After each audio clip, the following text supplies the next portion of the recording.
Yaxshimisiz? Sanamangina. Chunki men kek saqlamayman. Kunduzi hech ham uxlamayman. Hozir yoshim 71daman.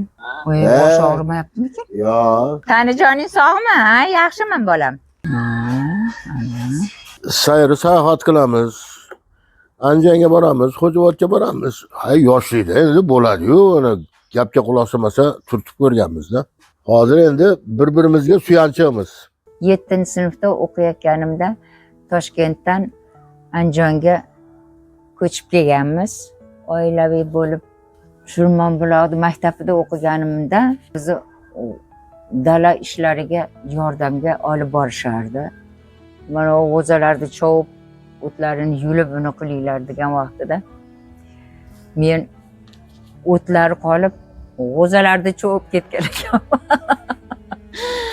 O'tlar qolib g'o'zalarni chovib ketib uni qilsam bir vaqtda brigadir kelib meni, "Ey, nima qilyapsan? Nima g'o'zalarimiz zo'rg'a ekanimda chopyapsan?" Qo'limdan ketmonda olib sekin ko'rsatib o'zi chopib o'rgatgan edi.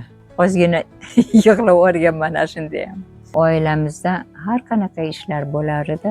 Onamga yordam berib, onam qurt boqqan, qurt vaqtida shu barglarni kesib, ularni parvarish qilib, birgalikda onamga yordam berardik. Sholi ekardik.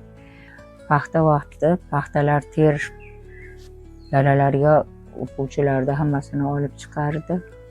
Qizlar mana shu etek qilib ko'pgina tersa, men bir etekka yaqin shu eng ko'pi 20 kilo, 25 kilo terardim xolos.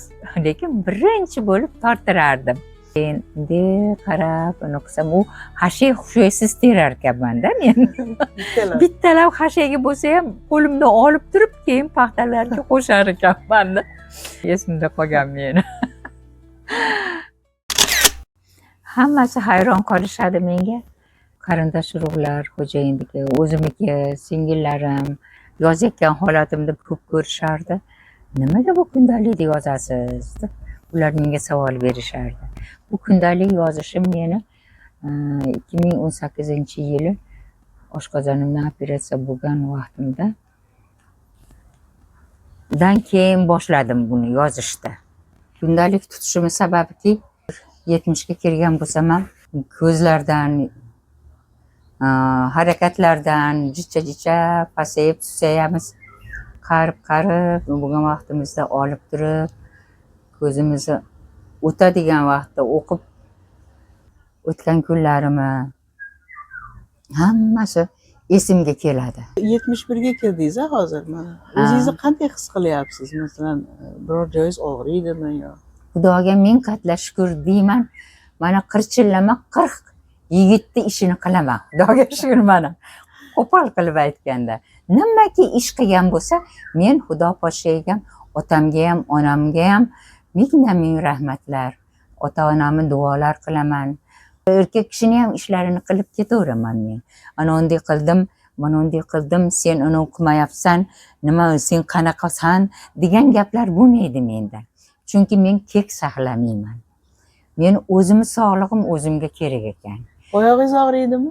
Oyoqlarim Xudoga shukr og'rimaydi. Og'rimasin ham Xudo xolasa. Nimaga, nima siri nimada mana oyog'ingiz? Hozir sizni yoshingizda, sizdan yoshlarning ko'pchiligi oyoq og'rig'idan shikoyat qiladi-da.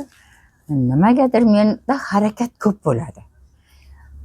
Ertalab sahar uyqu kam bo'ladi nimagadir menda-da.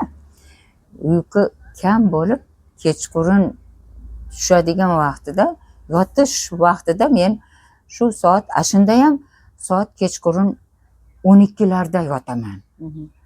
Yotib turib 4 soat o'qiyman, uxlayman, 5 soat uxlaymanmi bilmayman. Kunduzi hech ham uxlamayman. Nimagadir? Yotmaysiz ham.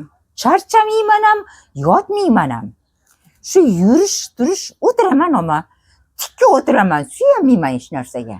Bu orqamga borish, o'tirib uni qilib, xo'jayinim masalan yonboshlab oladi, og'anab yotib oladi.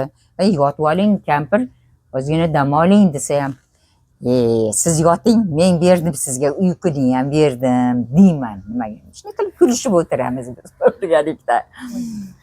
hovlimni supuraman, top toza qilib supurib, suv bo'lsa suv chochaman, ko'chalarda atroflarini, yo'l bo'ylarini supurib tozalab, qirg'oqlarini, o'tlarini yulib tozalab, chiroyli qilib suvlarni chochib yo'llarga, keyin uyga kirib, keyin xo'jayin bilan soat 6da unga davr yotib uxlab turadi. Yigitcha deyman men xo'jayinimni. Televizor qo'yib, ko'rib, ko'rsatuv konsertlarni ko'rib, mazza qilib o'tirib kelamiz, nonushtamizni qilamiz. Xudoga ming katta shukr. Ovqat kim qiladi uyda? Endi ovqatimni Xudoga shukr, mana juft halolim bor ekan, men ham masalan ovqat qilishni bilaman. Ovqatni endi xo'jayin men qilib beraman sizga ovqatni deydi. Kunda bir mahal bo'lsa, bir mahal, ikki mahal bo'lsa, ikki mahal ovqat qilib, shirin qilib ovqat qilib oldimga qo'yib, birgalikda o'tirib nonushta yoki Ularda qon bosimi bor, shunaqami? Ha, Shuning uchun og'ir ish qildirmaysiz. og'ir ish qildirmayman. Yoshligidan og'ir ishlarni qilgan, lekin sovuq joylarda ishlagani uchun oyog'i og'riydi uni ham. Oyog'iga dori darmon qilib, kerakli vaqtda surkab, tozalab, bu yog'i massaj qilib, o'zim qarab, chiroyli qilib olib o'tiribman. Xudoga ming katta shukr mana.